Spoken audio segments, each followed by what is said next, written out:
Gold trusted gold buyers. మీరు తాకట్టు పెట్టిన బంగారాన్ని విడిపించి ఈ రోజు ఉన్న మార్కెట్ ధరకు కొనబడను. కంప్లీట్ అంటే బిగ్ బాస్ కావాల్సింది అలాంటిది యాక్చువల్గా చెప్పాలంటే. నవ్వులు గివ్వులు కాదు, సీరియస్గా ఉండాలి, గట్టిగా కొట్టుకోవాలి, అలాంటివి కావాలి. బట్ సంభవ్ వీళ్ళిద్దరూ ఒకవేళ కనుక ఉండుంటే అలా కాకుండా నేను ఒక జెన్యున్ కోణంలో ఒక నిష్కల్మషమైన మనిషిగా మన సుమన్ శెట్టిని చూస్తా. ఏం తెలియదు పాపం, అమ్మాయికుడు అలా వచ్చాడు, పాయింట్లు కూడా న్యాచురల్గా పెడతాడు, ఎక్కడ కుళ్ళు కుతంత్రాలు కుట్రలు చేసే మనిషి కాదు, శక్తికి మించి టాస్క్స్ ఆడతాడు. ఇన్ని మంచి క్వాలిటీస్ వల్ల ఆయన ఇప్పటికీ కూడా సేవ్ అవుతూ టాప్ 5లోకి వెళ్తాడేమో మన మోస్ట్లీ. అంత ఉంది సుమన్ శెట్టికి. ఇక సుమన్ శెట్టి తర్వాత భరణి గారికి అఫ్కోర్స్ జనసేన సపోర్ట్ ఉంది, ఆయన బిహేవియర్ కూడా వెల్ డిజర్వింగ్ గానే ఉంది. అండ్ అఫ్కోర్స్ కళ్యాణ్, డెమోన్ అనవసరంగా ఎక్కడ బ్యాడయ్యాడంటే రీతు, వీళ్ళిద్దరి కెమిస్ట్రీ జనాలకి. ఇక్కడ ఏమవుతుందంటే బిగ్ బాస్కి నచ్చేది ఒకటి, జనాలకి నచ్చేది ఒకటి. బిగ్ బాస్కి నువ్వు నచ్చకపోయినా నిన్ను ఉంచుతాడు.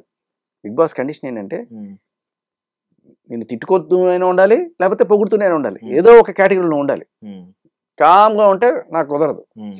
సో ఇప్పుడు నేను జనాలు తిట్టుకుంటున్నారు మీ పేరు ఎందుకు అనవసరంగా. ఇప్పుడు లోపల ఉండేవాళ్ళు కూడా తిట్టారు కదా, వాళ్ళకి కొంచెం ఓవర్ యాక్షన్ చేస్తున్నారు, అంత అవసరమా? నిజంగా ఉందా వీళ్ళిద్దరి మధ్య, లేకపోతే ఈ టీఆర్పీల కోసం ఆడే గేమ్? ఏదైనా బిగ్ బాస్ కావాల్సింది నాకు అదే కావాలి, నాకు అదే కావాలి, కమాన్ కమాన్ అన్నట్టుగా అలాంటివి ఎక్కువ చూపిస్తాడు. లేకపోతే మొత్తం తను చుట్టే తిరుగుతూ ఉంటుంది కెమెరా. సో తనూజ నుంచి కూడా బయటికి వచ్చి కెమెరా వేరే వాళ్ళని చూపిస్తుందంటే ఇలాంటివి ఏమన్నా జరుగుతుంటారు. అది తెలుసుకున్న వాళ్ళు వీళ్ళు ఇట్లాంటి పనులు చేస్తారు. కానీ జనాల్లో ఇది మెచ్చే టైప్ ఉండదు.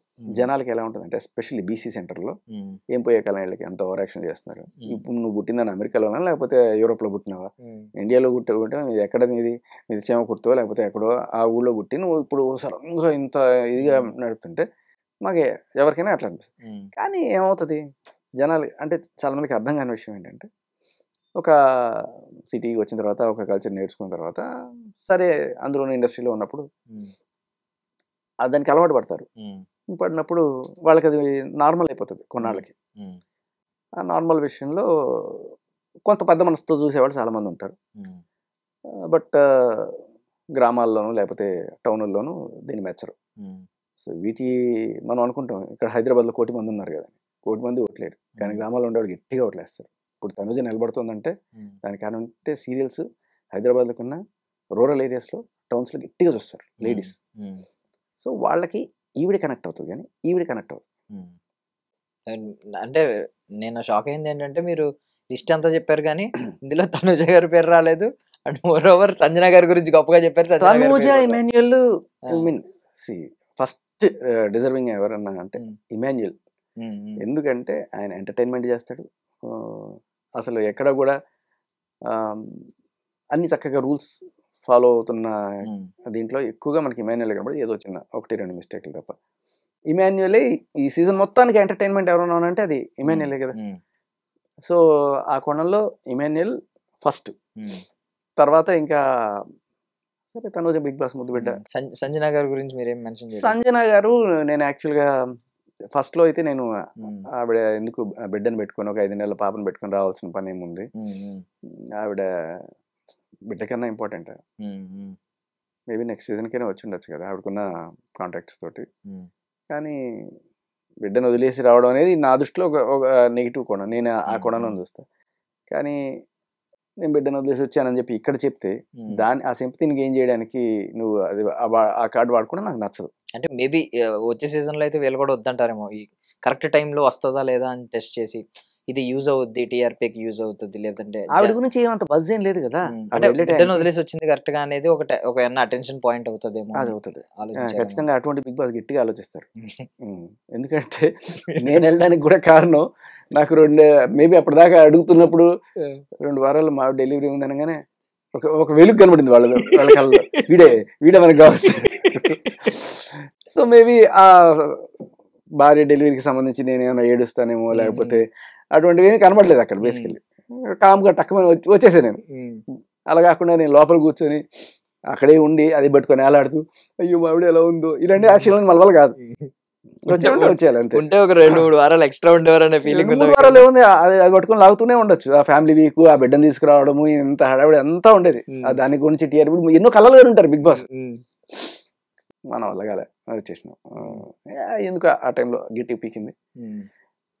సరే, అది సంజన గారి గురించి నాకున్న ఫస్ట్ నెగిటివ్ ఒపీనియన్. బట్ ఎప్పుడైతే ఈవిడ రీతుని టార్గెట్ చేసి ఆ మాట అన్నదో ఒక్కసారి పాజిటివ్ అయిపోయింది జనాలు. అంటే చిన్న చేపన పెద్ద చేప అన్నట్టుగా ఈవిడ కొంచెం నెగిటివ్ లో ఉన్నా, అంతకన్నా పెద్ద నెగిటివ్ లో ఉన్నది రీతు. ఈ నెగిటివ్ ని ఈవిడ కొట్టడం వల్ల ఈవిడ పాజిటివ్ అయింది. ఇది లెక్క, ఇది గేమ్. అది కూడా కరెక్ట్ టైమింగ్ చూసుకుని 12 వారాల తర్వాత ఎప్పుడో కొట్టింది. అంతకు ముందు నీకు గుర్తు రాలేదా అంటే ఉండొచ్చు వేరే పాయింట్లు, సర్లే చూసి చూడకుండా పోదామని. బట్ ఒకళ్ళు ధైర్యం చేసిన తర్వాత మనం కూడా చేయొచ్చు కదా, దివిల మదర్ అన్న తర్వాత మనం అనకూడదా అని చెప్పి ఆవిడ వేసింది. అది గట్టిగా తగిలింది. ఇప్పుడు రీతు రావడానికి కూడా వన్ ఆఫ్ ద రీజన్ అదే ఉండొచ్చు. మేబీ శివాజీ అన్న గట్టిగా వేస్తాడేమో. మన దాని ఏమంటారు, బజ్లో ఖచ్చితంగా ఈ విషయం అడుగుతారు, చూడాలి. అంటే మామూలుగా టీఆర్పీ అంటే వాళ్ళ లెక్కలో ఒకటి చెప్తారు, ఏది నమ్మాలి ఏది నమ్మకూడదు తెలియదు. కానీ నార్మల్ గా ఆడియన్స్ స్పందన మీరు చూస్తూ ఉంటారు కాబట్టి, గత సీజన్లతో పోలిస్తే ఈ సీజన్ సక్సెస్ అనిపించిందా? ఈవెన్ ఇది యాడ్ అయింది కదా, అగ్ని పరీక్ష యాడ్ అయింది. నీకు సీజన్ మొత్తం ఒకటే రేటింగ్ ఉండదు. ఒకనొక టైంలో ఒక వీక్ దుమ్మని లేస్తుంది, తర్వాత మళ్ళీ పడుతుంది. సో అలా నేనున్న టైంలో నా ఫస్ట్ వీక్ నాగార్జున గారు వచ్చినప్పుడు మాకు ఒక అనౌన్స్మెంట్ చేశారు, అన్ని ఏంటి హిందీ బిగ్ బాస్ ని కూడా దాటేసింది ఈ వీక్ మన టీఆర్పీ అని. అలాగే ఈసారి కూడా ఒకనొక వీక్ లో ఆల్ టైమ్ హైయెస్ట్ వచ్చింది. మా వీక్ కూడా దాటేసి అంత హైయెస్ట్ వచ్చింది ఒక 2-3 వారాల క్రితం.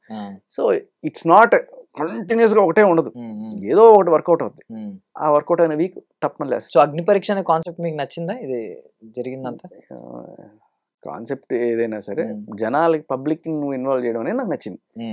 సో నిజంగా పబ్లిక్ ని తీసుకొస్తున్నావా, లేకపోతే ఆల్రెడీ కొంత ఇన్స్టాగ్రామ్ లో ఎంతో కొంత ఉన్న వాళ్ళని పట్టుకొస్తున్నావు అంటే మరి దానికి ఏమన్నారు, పేరుకి కామనర్ అని చెప్పి. ఇప్పుడు నబీల్ ఉన్నాడు మా దాంట్లో, నబీల్ కామనరా లేకపోతే ఇన్ఫ్లుయెన్సరా? అదే యాక్చువల్లీ ఇన్ఫ్లుయెన్సరే నబీల్ హ్యూజ్ ఇన్ఫ్లుయెన్స్ వరంగల్ ఏరియాలో మొత్తం కూడా మిలియన్స్ ఆఫ్ ఫాలోవర్స్ ఉన్నారు. నువ్వు వాళ్ళని పట్టుకొని కామనర్ కేటగిరీలో అనలేవు. అలాగే ఇప్పుడు వచ్చిన వాళ్ళు మీరు చూసుకుంటే దమ్ము శ్రీజ కానీ వీళ్ళకి కూడా ఆటోమేటిక్గానే బాగానే ఉంది, కామనర్ కేటగిరీలో వేసారు అంతే.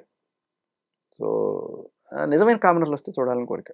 అది గాంధీజీ కలలు కన్నా రాజ్యం అన్నట్టు నిజం. ఇప్పుడు జనాల్ని ఎలక్షన్ లో ఓటింగ్ చేయమన్నాం అనుకో, వాడు ఇప్పుడు ఎలా ఉన్నారంటే కొంతమంది 2,000 ఇస్తావా 5,000 ఇస్తావా అని. బట్ ఇక్కడ మనకి ఏమి సంబంధం లేకపోయినా ఎగబడి ఓట్లు వేస్తున్నారు. వాళ్ళు నీకు రేపు 2 రూపాయల కిలో బియ్యం ఇవ్వడు, లేకపోతే డ్యాములు కట్టడు, నీకేమైనా చేయడు, అయినా కూడా మనం తెగ చించేసుకొని ఓట్లే వేస్తుంటాం. అది బిగ్ బాస్.